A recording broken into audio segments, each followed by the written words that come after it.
Hello again, everyone, and welcome to another edition of the Inside Lowell Daily Pulse, the Tuesday, March 18th edition of the Daily Pulse. I'm your host, Teddy Panos, coming to you from the WellPoint Studios here in beautiful, historic downtown Lowell, and joined on this Tuesday morning by our Inside Lowell election expert. An expert on a lot of other things as well by this point. Former elections director in the city of Lowell, former elections person. What was your official title with the Secretary of State? Secret Squirrel. Secret Squirrel. From a Billy, No, but I was in elections. Worked over 3 decades with Secretary of State Bill Galvin in the elections division. And right? Homeland Security. I did 2 jobs. I was out of MEMA more just as much as crazy. Yeah. So you wouldn't have been part of a Doge budget cut, right? You actually showed up to work. Oh, you did 2 jobs. Yeah, till the FBI told us he has to be out there full time, and then that was, he pulled me out in 2015. But because we were stretching it, Yeah. Well, I'm glad that you made yourself available today, because there's tonight when the Lowell City Council meets, elections are going to be front and center on that discussion, with 4 different motions that have been proposed through the last several months up for discussion. And I want to get your take on them, because there's some stuff in there that I found really, really interesting. We'll start our discussion with Greg in a quick moment. Just let me quickly thank our Daily Pulse sponsors, Ray Booten, who's a licensed realtor in Massachusetts and New Hampshire, a certified appraiser in both of those states as well. So if you're looking to buy or sell a home, a business, a commercial property, Ray Booten is your man. Find him online at realestaterayBooten.com. Thank you as well to our friends at WellPoint. WellPoint is the only health plan offering healthcare benefits exclusively to Massachusetts GIC members. At WellPoint, your whole health is their whole point. Thanks to Ray, thanks to WellPoint. We've got a bunch of other sponsors we're going to thank as well in a little bit. But I want to get right to it with you, Greg. The City of Lowell election calendar appears to be set. Preliminary and possible preliminary and a final. Yeah, and I want to just kind of put up this little graphic because one of the motions that's being responded to tonight was City Councilor Corey Robinson requesting the city manager invite elections director, now Will Rosenberry, formerly in for a discussion around setting the 2025 election calendar. So he has set that calendar, and the key dates, of course, are, mandated by law. The first Tuesday of November, unless it's November 1st, is election day in the city of Lowell. So that is November 4th this year. And kind of based off that, working backwards, you now have to establish dates for a preliminary election, if necessary. And then you've got all these other deadlines to get your signatures in, your name, to have signatures reviewed, to pull back if you decide I don't want my name on the ballot, etc. There's all these other dates on there.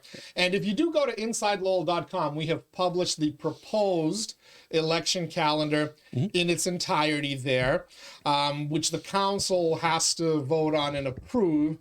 I can't see any issue, but the preliminary, which it looks like we're going to have in Lowell. You've got a Belvedere district with 4 declared candidates already. All are very serious. Even if one decides not to run, which I think is unlikely, you're still going to have a preliminary. So one way or another, that September 9th date is important. Director Rosenberry pointed out the challenges because you've got Labor Day, you start to run into these Jewish holidays right in September. I don't want to get the wrong one, but I think is it Rosh Hashanah? You're asking me. I believe it's Rosh Hashanah. Could be. But that always becomes an issue. So, but we see this at the state primary level as well, where I think in 2024 the state primary was the day after Labor Day. I think he did move it. It's really, really tough to have these September primaries in a period where people don't look for an excuse not to vote. Well, the other thing too is with the preliminary, one of the key things is in a city of Lowell like Boston, it's getting the rest of the public to realize it's not election day. It's only election day in one district. Oh, I didn't even think of that component, because in 2021, when the last time we had a preliminary in Lowell, every one of those district seats had a preliminary. And I believe the at-large also. Actually, the at-large did not have a preliminary. If there's no at-large, which is the key thing, which I'm just saying it. That's what I should say. If there's no at large, which there wasn't last time, Then and it's you only have one it's polling only one location. polling location, then you got to. That's why Corey Robinson, Councilor Robinson, is very good at this, and letting us come up and explain it to people. I give credit to Councilor Robinson. He always does that, and Will's going to appreciate that as time goes by, because you got to get that message out, especially if there's no at large. Just say there is no at large, then you just have one in, say, one or two.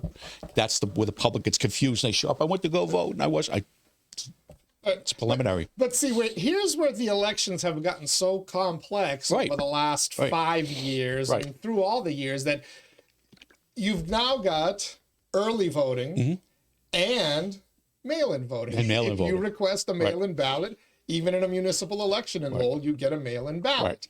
To me, if you have one, why do you need the other? But let's put that aside for a minute now. Now you have to have early voting in this preliminary.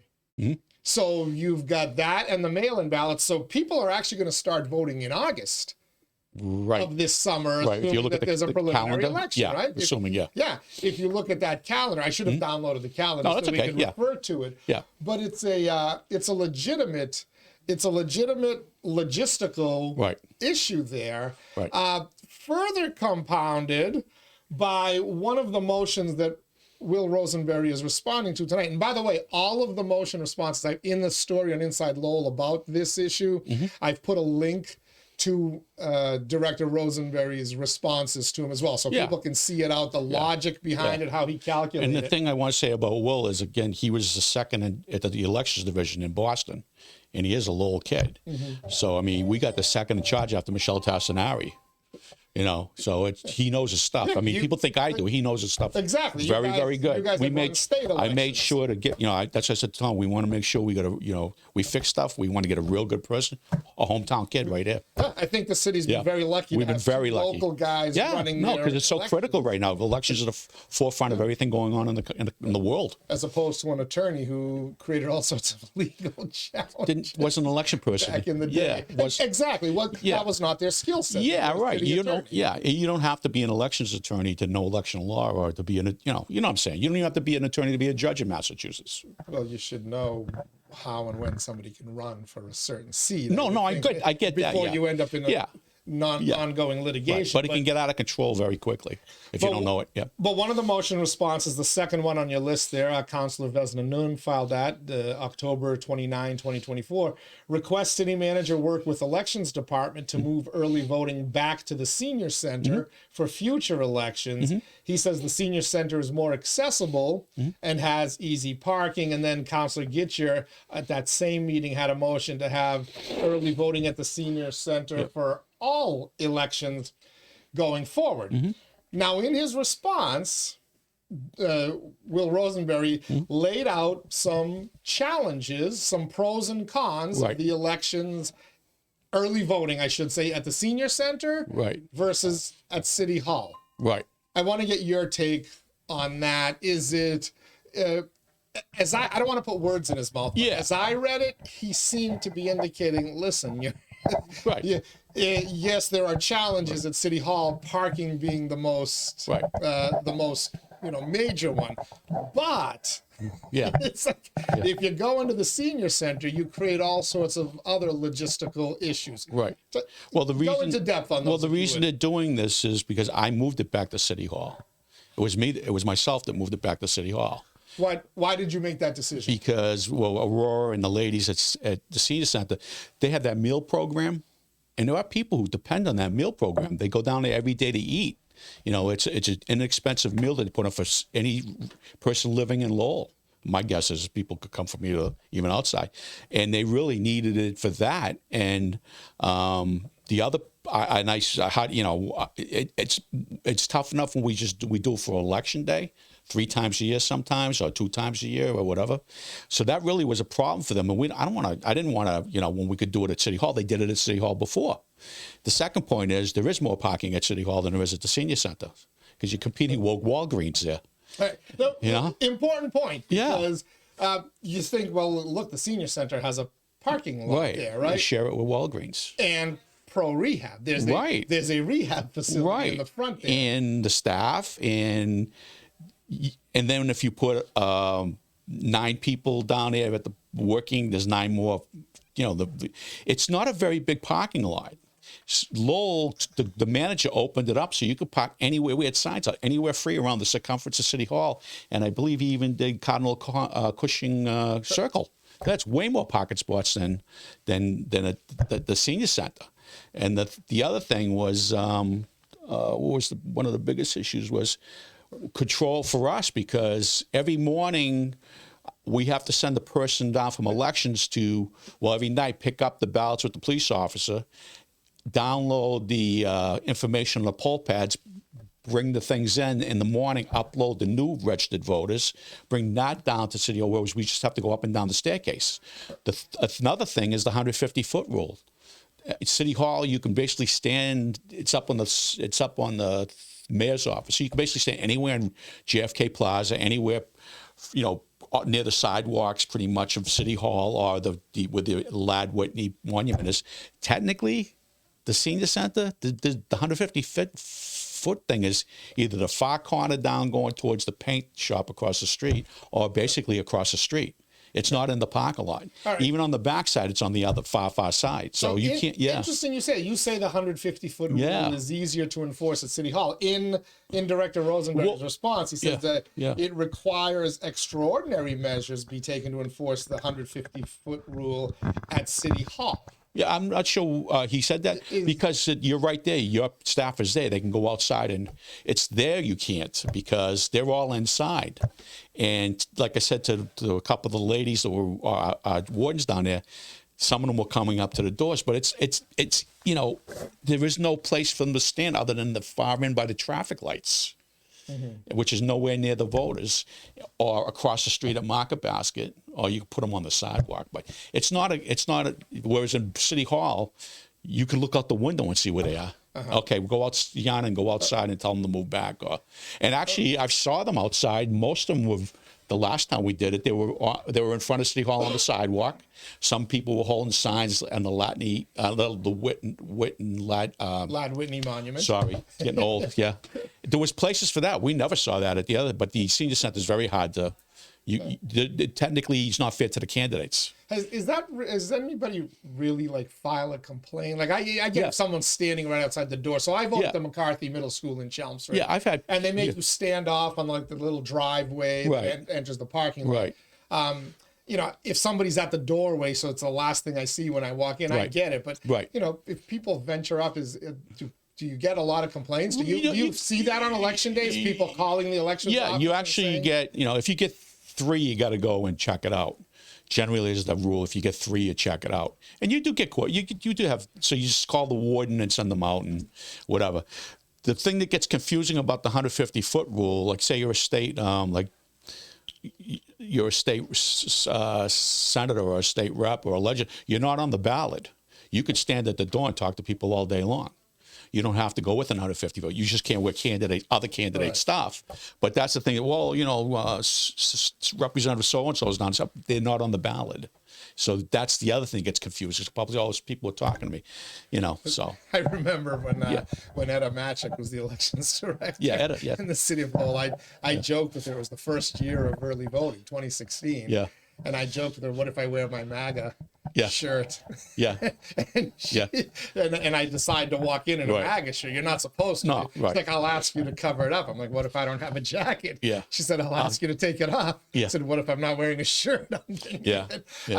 These things start to get a little silly. Yeah, they do. Well, it's what happens when you add rules and regulations and stuff that is, never was around before. Am I really influencing somebody when I'm standing in line to go vote? If I wear a pin, if I wear a Rita Mercier pin or a Eric Gittier, most people aren't going to see it anyways, because you go in there in a fog. Your mind, you go in and go. Oh, a lot of people do that even when they grocery shop. They don't want to look at another person, but that's regulations and rules. That's the stuff we have. All right. There was one other interesting response as he talked about the benefits of having early voting at City Hall, the convenience, obviously. Yeah. You said you just go up and down the stairs. Right, The elections office is right there. And you're not porting ballots, which is very dangerous. An offsite, I'm going to read directly from the Yeah. motion response. Yeah. An offsite location creates the additional logistical challenges of transmitting ballots to and from the Right. location, Right. and an extended early voting period can be disruptive to the senior center and its activities. So Right. the transitioning the ballots. So at City Hall, when early voting is there, you go vote, and then how you take the ballots down at the end of the day to the elections office? You go down. I was sending somebody from the office down. Sometimes the warden would come, but there's a police officer there, and the police officer, and then bring them back. So So the police officer brings it back with my staff person. from City Hall. Oh, even upstairs. Upstairs, right. You have a you police officer believe it bring or yeah, actually, believe it or not, from Is that a law? Is that a requirement? the requirement is that the police officer carries the ballots from the polling location. That's a polling location by law.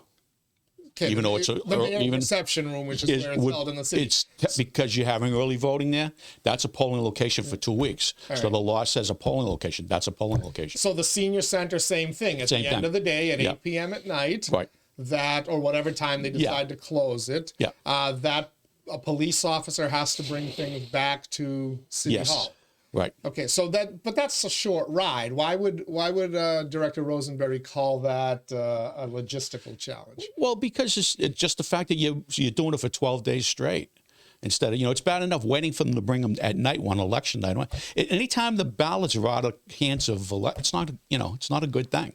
So when I go to vote on election day, there is a police officer stationed there all day long, right? Yeah, all day long. Early voting, do they have to be stationed there all day long as well? So you have to every day of early voting is its own separate election day that has to follow the laws that are followed on the first Tuesday in November. I remember sending, I'm trying to remember which election it was.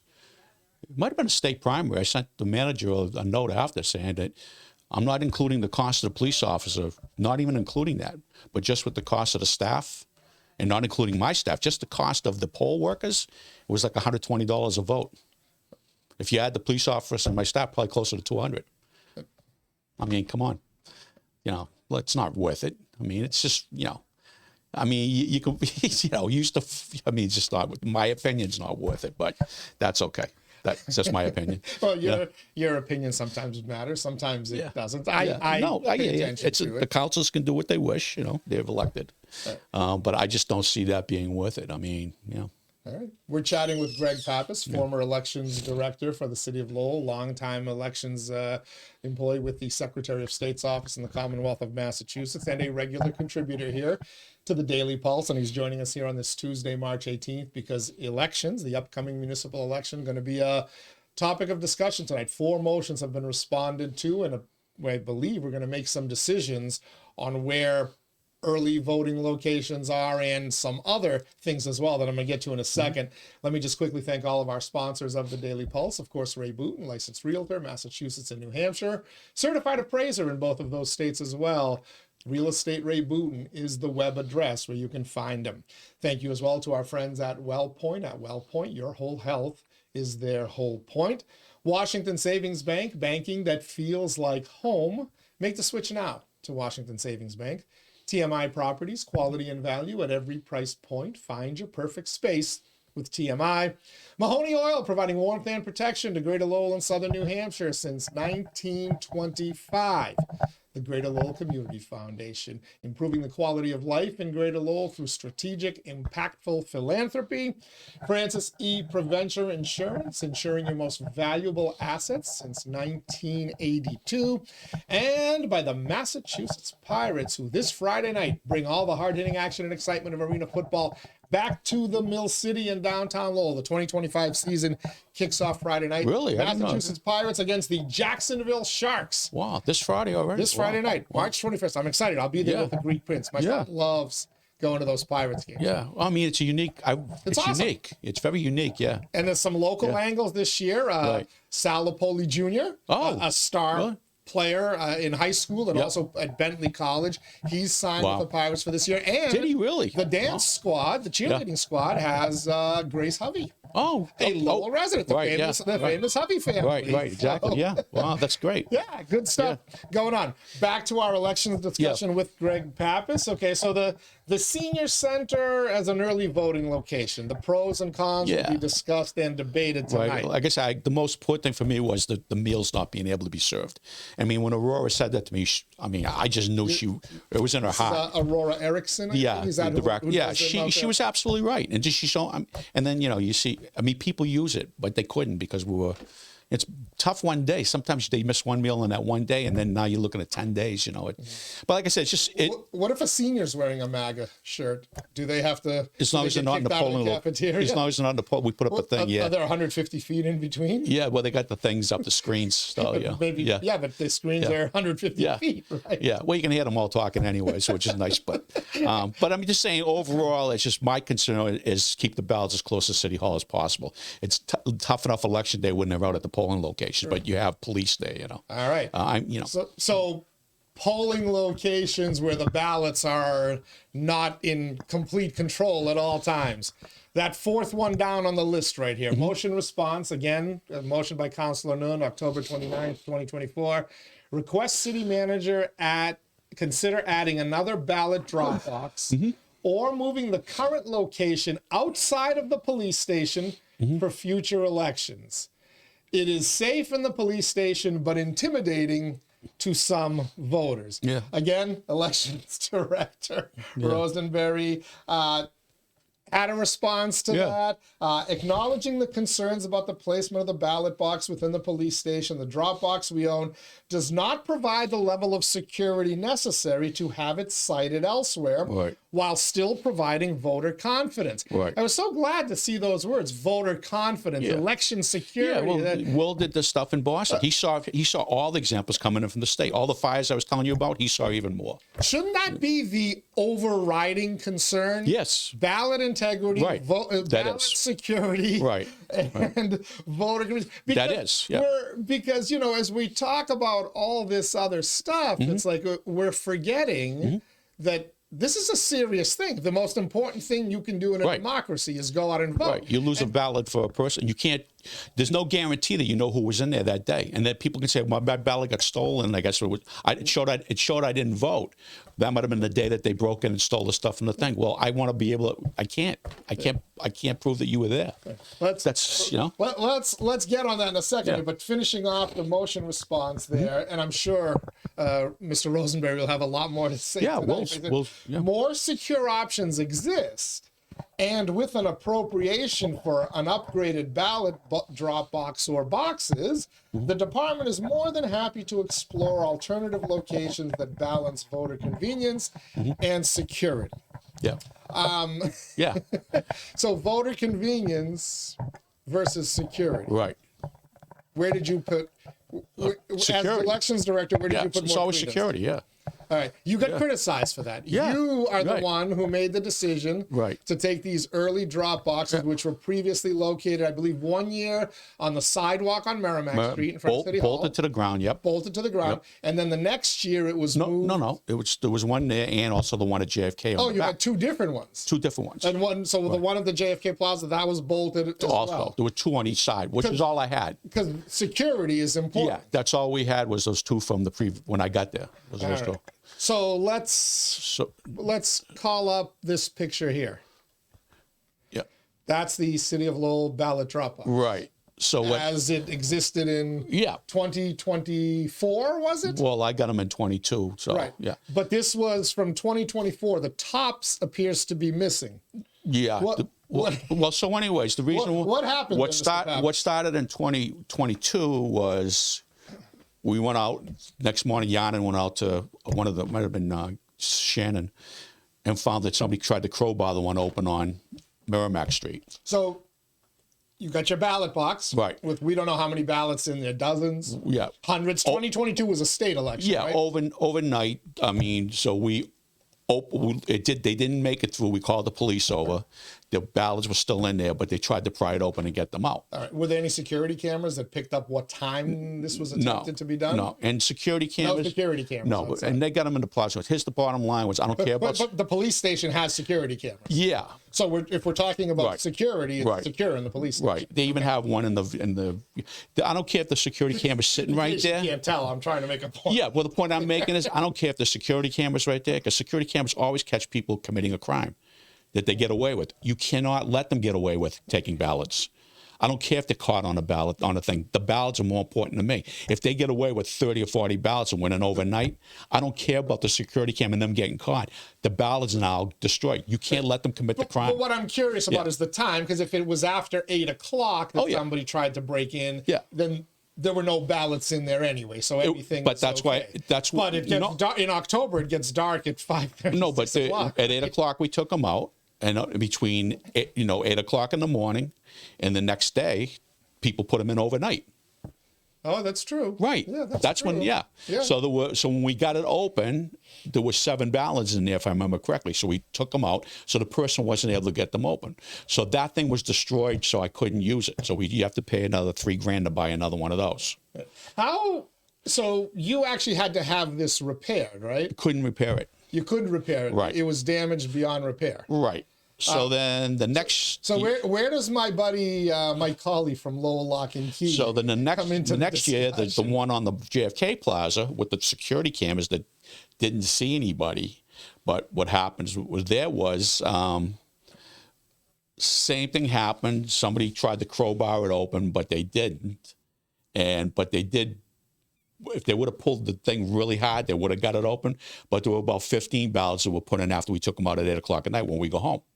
So like everybody else, you get to go home, So the ballots didn't get grabbed in that. However, Mike couldn't fix it, the lock. They tried to bust the lock.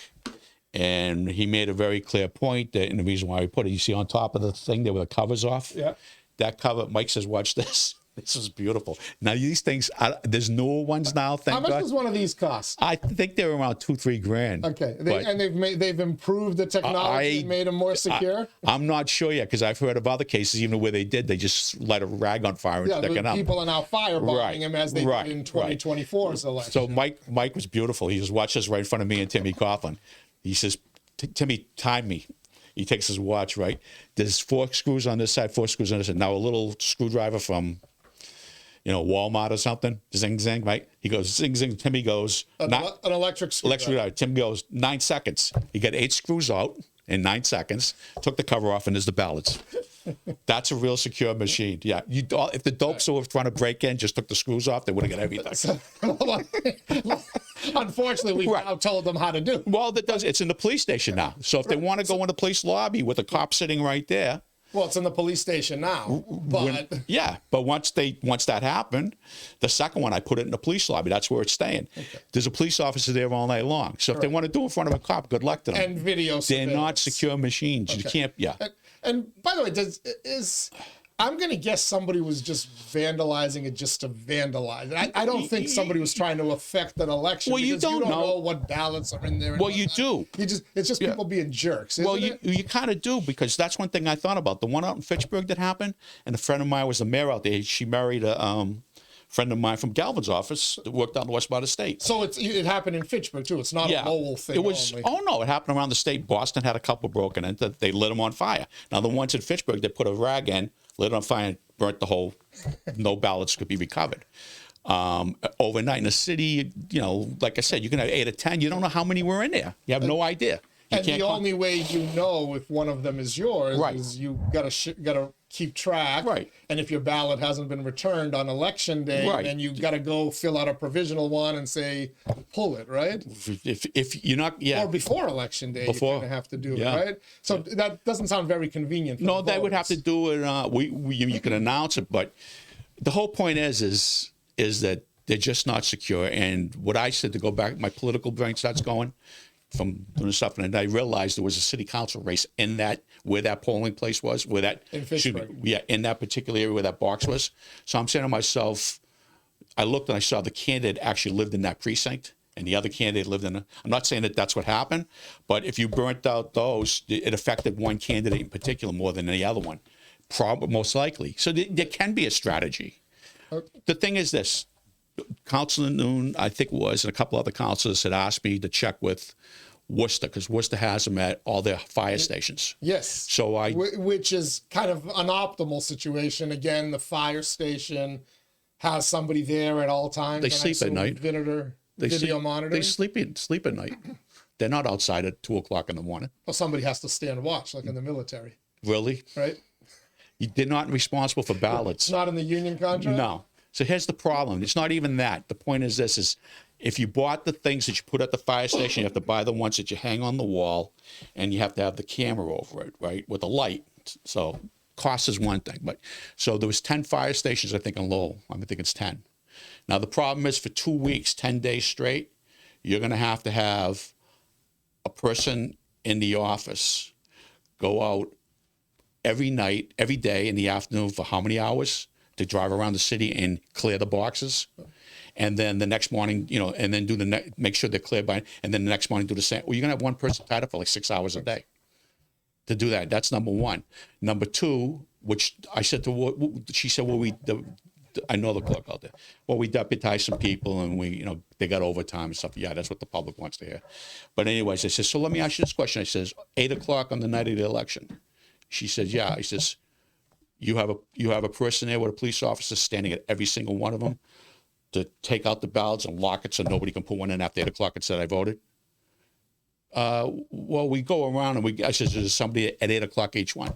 Because if you're not there at 8 o'clock at each one and you don't shut the vent, anybody's ballot that's in there, they're going to think they voted. Yeah. But 8 o'clock, it stops. Because Massachusetts isn't like some of the other states where you can vote for like 6 months after the election and it gets counted, right? What we do is we would sarcastic. Shannon, 6 days. Shannon or Timmy or Rhiannon or Kaylee would stand outside at the one out at the police station, and they would time the thing to 8 o'clock.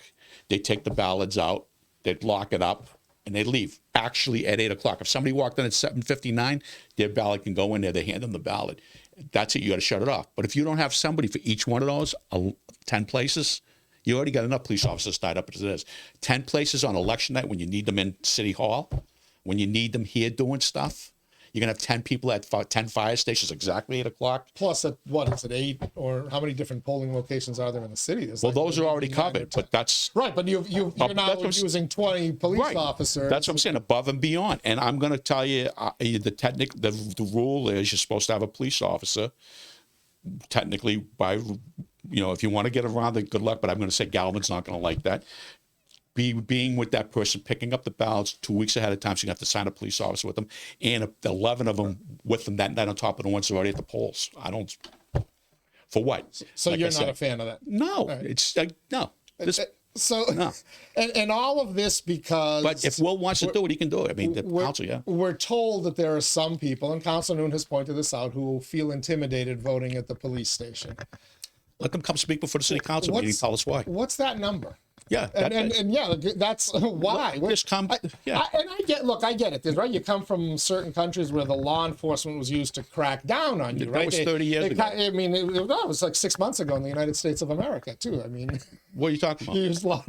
Law enforcement was used to go after political opponents. Oh, that's true too. Yeah. Well, we forget about our. Yeah, well, you don't have to worry about that if you're not a politician. But it's not the public. Well, I know what you're saying. Yeah, I know what you're saying. It was General Flynn. Some attorneys were targeted. That's true. Yeah. Anyway, when I wrote my article about this and published it Sunday, previewing the council meeting and really honing in on this issue here, I called it a solution in search of a problem. Right.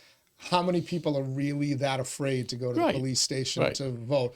5, 6, 50, 60? Right. That's not their only option, though. Well, if you are afraid to go vote at the police station, why aren't you afraid to go vote on election day where there's a police officer at every single polling place? Conversely, you can vote by mail. Right. It's not 2010 anymore, where your only choice was whatever. You can go vote a number of different ways. Absolutely. So why don't we just tell people who are afraid to go vote at the police station, well, get a mail-in ballot. Right. As long as we're going to do it, what's the point of doing it? It is a mail-in ballot. Oh, So they've already gotten the mail-in ballot. That's what it is. Do you like the way I set that up? I know. So they've already requested a mail-in ballot. Did they drop off at the? But they don't want to put it in the mail. Right. They want to go drop it off in person. Right. Silly. Well, The I argument was breaks outside. down to me right there. Well, I was outside one day, and there was somebody putting it in the. I was talking on the phone with somebody. I just wanted to clear the office because I can't get a good signal. And I said to her, I says, the office is open. So he says, no, I just want to put it in here. He goes, okay, fine. I'm like, really? No, it's okay. But anyway, I get it's convenient. You don't have to walk into City Hall, go up and downstairs, etc. But you've already gotten a mail-in ballot. Right.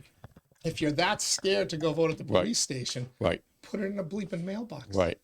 Right. Or I go to City Hall. Yeah, I don't get it. Because I can go drop off my ballot at City Hall in person, right? If I wanted to, I could come to the elections office. You don't have to drop it out. So you come in and during normal business hours and hand it to Will or any of the staff. Right. A lot of times, but they'll go over to the police station, put it in the thing, which is fine. A solution in search of a problem. Yeah, and that's what I look at. It's just creating. I mean, I would like to call those people for it. I don't think. I mean, I just don't. It's a waste of time. I think there are people that are afraid to go to the police station. I get it. Right. They put it in the mail. You have another avenue. That would be my response. We can't afford to stamp. One person told me, I said, you can't afford to stamp. I said, well, democracy's not cheap. Wait, aren't they already postage paid? The one for the city isn't. I don't the one in the city is not? I don't think so. I have to check. Actually, that's a good point. I'm trying to remember. Questions, if any city council is watching this before the meeting, here's some questions you can ask. But I wish somebody would ask the question, if you've already gone through the procedure to get the mail-in ballot, then why not just mail it? You don't have to go to the police station. Right. Yeah, I think they return permit. Yeah, like I said, you walk by a mailbox, you put it in the mailbox.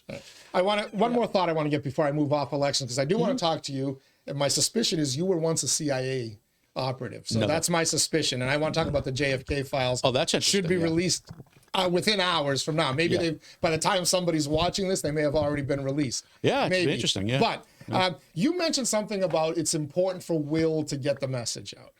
Which triggered my memory. Is what all these election procedures, get the message out. Right. One of my pet peeves is these activists, for lack of a better term, voting activists, who believe it's the city's responsibility to send a limousine to everybody's house, pick them up, and get them to the polling location. They blame everybody else, and in particular the city of Lowell, for not a big enough turnout in municipal elections. Right. Well, your thoughts on that? Well, whose job is it to get the message out? Is it City Hall, Town Hall, or Beacon Hill's responsibility to get the message out, or is it the candidate's job? Well, it's always the candidate. If you don't want to, if you're going to run for office, you're not going to get the message out. You're on the ballot. That's number one. The secretary does a good job telling you in his elections, and Will, like I said, Corey Robertson always invited me, and he's doing it with Will. You get an hour there to talk about stuff. People watch it. You bring them on this show sometimes. You brought me on, and that's the thing. That's how you get the message out. But it's all over Facebook, all over social media. Yeah, and the thing is, that's something we didn't have. And the thing is, I mean, the voting's been declining since I was a kid, but society's been so different and changing. But the reality is, when you change a form of government from what we had to what it is, Boston had at-large years ago. And I remember the day that it changed, and Billy Bulger was the Senate president. He's reading the Globe, and I was walking by. He goes, "Hey, Greg." I goes, "Yeah, come here, kid." I said, "Okay, that's how they talk to you." They just destroyed my city. He says, "Watch this. Is going to half the city won't vote anymore." And he was exactly right. Once you went to district candidates from at large, like in some districts in Boston, you still only 2,000 people to be council. Next district over, you need 19,000 votes. I mean, it's the form of government. This form of government is not conducive to turnouts, because now you can at the most vote for what? What do you vote for? Your council district, your district council, what? 3 at large? And a school committee. 3 at large and a school committee. School committee. And a school committee at large, too. So you can vote for 4 days. But I'm just saying, just in the council race alone, you vote for 4. Yeah. We used to vote for 9. For 9. Okay. And yet, despite all these problems and all this criticism of Lowell and its failings, this organization called Lowell Votes wrote a manifesto about how the city has failed. even though the organization called Lowell Votes It's not from Lowell. they can't get people out to like what? Well, if they yeah. can't get people out to vote, Right. Lowell does have to do other things, Right. right? They have to police. They've things made and- tons of phone calls. I know they did. Right. But So yeah. if you look at Lowell's turnout percentage, Yeah. and as embarrassing as it was in Right. 2023, 7,500 voters, Right. it was still over 10%. Yeah. Drake it, Tewksbury. right. I think Chelmsford, my town, was at 4%. Right. Lowell does such a good job between Right. the elected officials and Yep. the administration and these voting advocacy Right. groups. Right. Lowell does such a good job that we sometimes double. And, Right. and when we get a 15 to 18% turnout, we in fact do double Right. all these surrounding towns' turnout. So Yeah, what are we that's pretty bitching good. about? I don't know. I mean, it's a solution in search Right. of a problem. I mean, you have the city councils always, they're very proactive in this. And then the police department is, believe it or not. I mean, the police department is, when we call them in for that one, the election day, I mean, the two captains, those people, they're like right into this thing. We even had some police officers come forward and do translations. I mean, that's way better than most towns can expect. I even had, just above and beyond duty in some cases, help the election department. So, I mean, I don't know where the complaint is about the afraid of police. Like, wow, I don't know. They're all new young people. I get it. Some people are. Yeah. But there are avenues. Yeah. And Well, like I wouldn't said, it be better right. to explain to them the other avenues Right. available Right. than And generally- put the security of the ballot Right. at risk? Right. As we've seen, Right. it happens. You can get into that machine, Oh, or as you piece of said, cake. you can light that machine on fire Easily inside. You Yeah. just slip in it. Yeah. And we talk about, well, you're going to get punished severely. Well, how many arrests cares? were happened? You weren't able to arrest the people who did that to your ballot. And box. even if you arrest them, that doesn't matter. The ballots are gone. That's the most important thing. You can't let the crime happen. The ballots are more important. I don't care if the guy gets arrested later, which I do, but the bottom line is there's going to be people's ballots destroyed, which we're not going to prove it was them or not. That their ballots were in there. No, there's no. Nothing. election security. Yeah. All right. Final thing before I let you go. Yeah. Today, March 18th, Yep. is the day, according to Donald Trump, as recently as yesterday, the President of the United States says, we will release the JFK assassination files. After all these years, it was supposed to be done in 2017. Right. Donald Trump promised in 2016 when he was running for president he would do it, and he didn't do it. Right. This time he says he's going to do it. Right. I'm not sure he's going to do it. Because they promised me the Epstein files, and I'm still waiting to see that list of. I think it's going to be a while degenerates. because they have to cross off the victims All right, on the Epstein files. on the Epstein files. Okay. Yeah. What about on the JFK files? They're coming out today. Do you believe? Yeah. They're coming out. 80,000. Yeah. 80,000 sheets, and that's the beginning of it. That's not the whole thing, No, we're not gonna get anything juicy. Even if No, we do I think get so. those 80,000 sheets, what are we gonna get? I don't see him not putting out everything that he needs to put out because the question's going to be asked him. The same. Do you remember why he didn't take them out the last time? Do you remember When he was asked, he said because what's in there is so horrific that the the judge- American people would be shocked to the see. Judge Andrew Cuomo? I mean, not Cuomo. Andrew, the Fox News judge there. Napolitano. And that's what he was upset about. So he says, Andrew, if you saw what I saw, so there's got to be something there that's going to have to match up to that. So at the least we're going to see that because he's not going to allow that to not come out. All right. He has to let at least that on. That must be pretty interesting if it shocked Trump. So let's go. Yeah. Because Yeah. again, you deny it, but you know far too many things, and you've told me about far too many experiences. I've just been around a lot of this 60s and stuff. 70s. Yeah, but I've been around a lot of I still suspect you were working for the CIA at some point. You were an operative. I'm telling you were. A lot of friends that were, and a close friend of mine was NSA, and because he went to Suffolk and he wrote books. But the thing is, I mean, this stuff that I knew way about. I mean, just like I said, this UFO stuff. Two admirals on an aircraft carrier and a commander and two chaplains told us right in front of us at 2:00 in the morning on the ship what they were, and they told us they were dimensional beings way back in '89. They said that's exactly what they are. And what are they saying now? They're dimensional beings. That's for another podcast. Yeah, but I'm just saying. But what are we going to learn so about then JFK? you go to the JFK thing. I mean, the reality is What do you know about the JFK assassination through your years of just talking to people? Well, I mean, even Senator Kennedy had a few drinks one night at his house. I mean, Allen Dulles. There's a famous picture of Allen Dulles, who was the CIA director. After there was still CIA director through At the time of the assassination. Yeah, through Eisenhower. And then yeah. And then it was put on the Warren Commission. Yeah. So Allen Dulles is standing. There's a picture of President Kennedy and Bobby Kennedy walking into the house. Into the White House, and they're looking at it. It's a famous picture, and you could see something's being said, but you're not sure what. Turns out that Joe Kennedy, the congressman, not the kid that's in Ireland, but the congressman that I served with, told me when I was driving him home one night. I told Chester that to a couple. I would drop him off in Brighton, and then we go out to Concord. Openly said, I remember when that happened. My father comes home and he says to, what was his wife's name? Ethel. Ethel. He's telling me just like it was. He says to my mother, he goes, Ethel, you're not going to believe what happened today. He goes, Allen Dulles, my brother fired him at the CIA. He threatened my brother. He goes, do you know who I am? And I said, do you know who he is? He's the president of the United States. I'm the Attorney General. He says, you're going to be sorry. He says, you don't know who I am. Yeah, you're fired. That was it. And that really did happen. Joe heard it at the house from his father.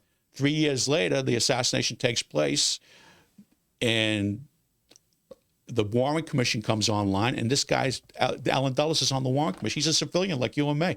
So at this point, that's just one thing. There are very few people who believe that Lee Harvey Oswald just acted alone. Yeah. Now there's a ton of different theories about what the conspiracy involved, who was involved, who oversaw it or whatever. Right. It seems the most popular theory now is though that the CIA, if not directly being involved in it, knew about it. And that was even released a couple of years ago. Well, yeah, I think that, and it was Johnson who knew about it, but he wasn't directly involved in it, but he was the beneficiary. That's why Lyndon Johnson didn't run again in 66 when Bobby Kennedy pulled his papers. In 68, 68 rather. Bobby knew that if he did, sometimes you do that, he knew Johnson wouldn't run. Because he knew that if something happened to him, Johnson would be the beneficiary of 2 assassinations.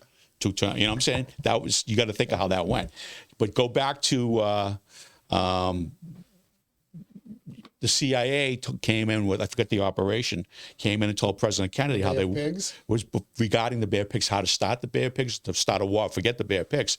They were going to have an American airliner shot down with basically college kids going to Cuba for a vacation and blame it on the Cubans. Or they were going to release in Los Angeles guys dressed up to look like Cuban people with machine guns, start shooting Americans on the street and start the war. They actually came up and Kennedy said, you out of your mind? And he said, that's when he said, I'm going to bust this to him. These people are friggin' crazy. They think that might have been the initiative because of the start it all, because he wasn't going to let them do stuff they already started doing. When the CIA was created, it's supposed to be like the NSA, no guns. Just pad of paper, pen, you go around, you spy, you listen, you make connections, you do this. You don't take over countries, you don't shoot people, you don't do any of that stuff. That's just... So which agency is going to look worse when... I think they will. The CIA, the FBI? I think they will too, because Hoover knew about it. They knew something was going to happen. There's too many things. There's too many, even that day when it happened, they tried to brush the car in the lead was and my wife's from Texas, so, but they remember this, and I remember it too. The car in the lead was the chief of police of Texas, and he sees a guy up on the overpass with a gun. He goes, everyone on the overpass, you can hear it. Nothing. Everybody Mayday like that. Get up on the overpass. That's number one. Number two, at the point right before that happened, you see the Secret Service agents get off the car. That's why he had to get back on the car. Somebody called the stand down. Did you know that? No. They're going like, what the hell? What, are you kidding me? This is in documents? It's out now, but I knew about it back years ago. That's why they were off the car. They're going like, why? Stand down. You're told to stand down when they got the Dealey Plaza. They stepped off. That's why you had to see the guy run up and get back up on the car. Who called the stand down? And then there was another thing a friend told me. See, I was a big Kennedy assassination buff. I read a ton of books. Me too. I watched the Oliver Stone movie, but I read the book that the movie was very much based on. I don't know for sure. I won't pretend to know for sure what Right. happened. I'm pretty sure our government knows. Yeah. Our government, Right. AKA the CIA, the FBI, and Right. top level politicians Right. eventually found out and figured they had to cover it up. Right, and there was a girl sitting on the 5th floor, and she saw nobody running down the staircase, which is where Oswald would have came from. The cop ran in within 90 seconds and saw him eating in the cafeteria, like pick him up out of like, you know. The other thing, have you ever been in the building? No, I've never I been have. to Dealey Plaza. If you stand you stand upstairs, you can stand in the window. You can actually stand in the window. The question I have, if you're Oswald, he's coming down. I think this is Houston Street to turn into. He's coming. He's right there. Yeah. Why don't you do it right there? No, you wait till he goes down there, and then you lean out the window when you do this. And you wait till he clears the trees, because there were Clear trees the tree there as well that were blocking the view. and there's also a traffic light that they found a hole in. So there's somebody who was up there did shoot. Now remember, they found a German rifle up there. Was I forget what the name of the rifle, like a Mauser. 2 days later, it turns out to be a Mannlicher 𝐏𝐏𝐚𝐬, which is what you would call it had. Oswald had. He ordered it weeks before in a newspaper and an ad. That's how you used to do it in those days. How did it go from a Mauser to a Mannlicher 𝐏𝐏𝐚𝐬, which the Italians got rid of in World War II because they didn't shoot straight, literally. The barrels were bent on them. They couldn't figure out, so they got rid of them. And yeah, there's all kinds of problems with it, everything. But you talk to Ted, or you talk to the family members, and they start telling you. RFK Jr. is convinced the CIA and the United States government was involved. Right. And then you turn around and look at even Bobby Kennedy. When he got shot, the gun had 6 bullets into what, 10 or 11 that were in the, Right. He said he says his father was also was not killed by Sirhan Sirhan. There's no way. There's no way. I mean, I saw it on TV as a kid. I mean, I remember it, but the stories I got later from, these are firsthand, talking like, a senator having a few. I'll tell you another. Oh, okay. I don't want to say that one. But anyways, is this a story that's top secret? Yeah. Well, I don't want to put the person in but there, yeah. It's just no doubt about it. There's just too much stuff. And then as far as to me, there's always been a war on agencies. I found, out when I worked for Congress with Chester. I mean, I remember one case in Baltimore down by the naval station. Did I tell you this? There was like the shooting going on down there. It was like a gang, bunch of, and then the Navy guy comes in and the sailor comes in, and the admiral says like, what's going on out there? He says, well, there's some gang that the Maryland State Police just came down to help out they asked us if we go, you stay right on the base, and if they come on the base, that's different. Later on, and I'm leaving the office like that, and the guy comes in, he says, you have a report? And he looks at me, he goes, go ahead. He goes, turns out, he says, there were like 5 dead or something like that. He goes, there were 2 FBI, 3 FBI, and 4 CIA agents. And the admiral says, who the hell were they shooting at? He goes, each other. It was a fight between agencies in the United States. All right. Now, that's not going to be in the papers. It's not in the paper. It's not anywhere. But that's what I saw, stuff like that. And I'm going to say, okay, yeah. This is why I love talking to Yeah, Greg. well, We're going to leave it there. We'll see if these files come out. We'll see what the Lowell City Council does with the recommendations of their elections director. But Greg Pappas, as always, great to have you here on the Same here. And like I said, we'll make it work, I'm sure, one way or the other. But they'll see. As long as we don't have to have a special election. Exactly. Yeah, exactly. Yeah. That's for enough. Good. There's your test deck thing. 17 days, so many days to keep the thing. You can't touch the machines. Can't touch them for a special when those things are stuck in there. Methuen got told the same thing. Methuen you saw backed it. You up? Yes, Methuen backed. Well, they didn't. Galvin did because he told Methuen, "You're not having a special. Leave those machines alone." There you go. Right. Okay. Thank you, Greg. Thanks to all of you for tuning in as well. On the Daily Pulse tomorrow, City Councilor Paul Ratayem will join us. Thursday, Lowell School Superintendent Liam Skinner. And then Friday, we'll have a little fun with the Pod Squad. Michaela and Batch also eagerly awaiting the release of the JFK files.